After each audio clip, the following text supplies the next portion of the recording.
iREd Solution 係一間專注創新科技同埋教育科技嘅公司，透過我哋所編寫嘅編程手冊、教學平台同埋我哋嘅教學短片，仲有我哋自己推出嘅硬件，希望學生咧可識寫手機程式，連接硬件，將佢哋所學到嘅嘢應用喺生活入面。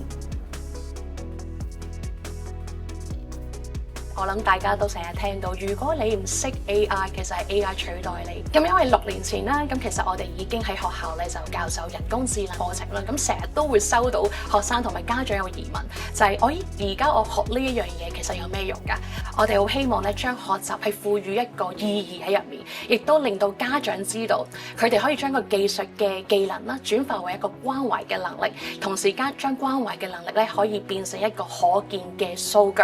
咁我哋呢個 app 咧就為咗照顧長者嘅需要，同埋咧等佢哋每日都使用。咁呢一個 app 咧最重要嘅功能就係有一個 AI 生成建議嘅部分啦。咁例如用完血氧計、血壓計等等嘅時候，嗰個 AI 就會俾一啲建議，就俾長者去可能做多啲運動啊、飲多啲水等等。同埋亦都有呢個長輩圖嘅生成功能，等長者生成完長輩圖又可以 send 俾孫仔孫女。其實我呢一個產品咧就係啱啱喺2023年推出嘅。咁其實喺呢2年入面咧，其實我哋已經進入咗100間嘅學校啦。有唔同嘅學校咧會納入咗我哋呢一個教學套件咧，已經成為佢全級嘅一個校本課程。